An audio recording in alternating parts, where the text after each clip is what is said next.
Oke, tadi kita sudah membacakan eksepsi ya. Sidang mulai start jam 1 ya, kurang lebih 1 jam kurang. Nah, pada eksepsi ini pada dasarnya kita tim hukum ini tidak setuju ya, tidak sependapat dengan surat dakwaan penuntut umum. Karena apa? Karena kita melihat dakwaan penuntut umum itu tidak memenuhi syarat material, jadi harus dibatalkan atau setidaknya tidak dapat diterima. Nah, adapun alasannya itu kita ada 3. Yang pertama yaitu uskur liber ya. Nah, uskur liber di sini salah satu atau beberapa unsur pasal itu tidak diuraikan dan tidak disebutkan dalam surat dakwaan. Nah, karena unsur pasal tidak disebutkan, maka otomatis tidak dikorelasikan pada fakta yang ada pada peristiwa konkretnya. Jadi ini kan tidak jelas, gitu ya. Itu pertama. Nah, terus yang kedua, surat dakwaan tidak cermat ya. Nah, tidak cermat dalam arti kan mereka ini kan membuat dakwaan ke-1 dan ke-2. Nah, di dalam dakwaan ke-1 itu ada primer subsidiar, kedua juga ada primer subsidiar. Nah, jadi 4 dakwaan itu uraian dan rumusannya sama, ya. Jadi copy and paste, ya. Padahal sudah ada surat edaran kejaksaan dan surat Mahkamah Konstitusi, ya. Itu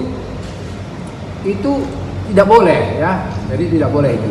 Nah, terus yang kami pertanyakan, dari surat dakwaan yang sama atau copy paste itu ancaman pasalnya itu berbeda.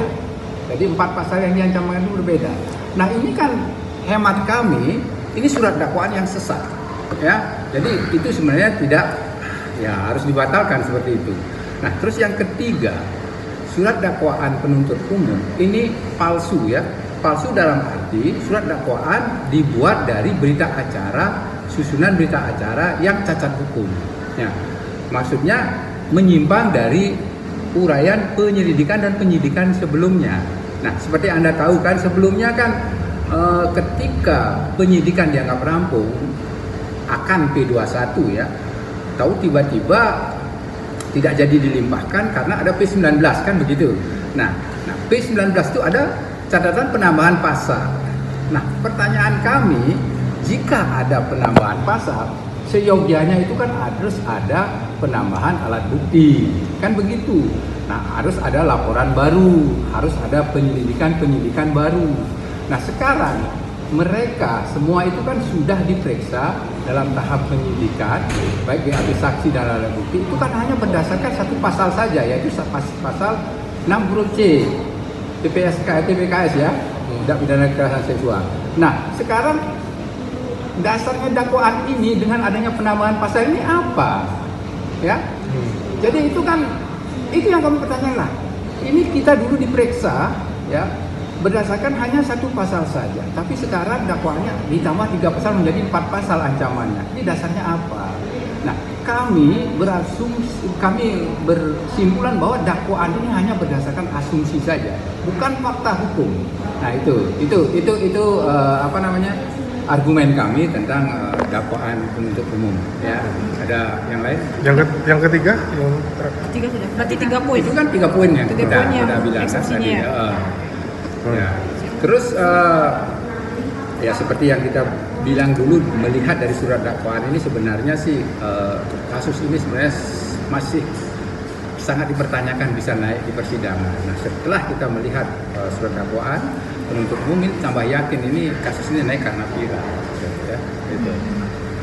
terkait dengan untuk tanggapan jaksa nanti dilanjutkan kapan itu Pak? Tanggapan jaksa akan memberi tanggapan lagi 1 minggu ya. Hari Senin tanggal 5. Senin 5 berapa? Ya. Itu. Kita lihat tanggapannya seperti apa. Terkait nanti di putusan sela, yakin nggak bisa dibatalkan oleh hakim terkait hal ini? Nah, terkait putusan sela, kita kan sudah mohonkan. Nah, kami berharap majelis hakim memeriksa perkara ini berdasarkan kebenaran yuridis. Itu satu ya. Terus kebenaran filosofi dan sosiologis. Itu 2. Yang ketiga berdasarkan kebenaran material. Nah, itu ya. Jadi saya kira sih hakim akan bijaksana untuk itu. Download Tribun X sekarang, Menghadirkan lokal menjadi Indonesia.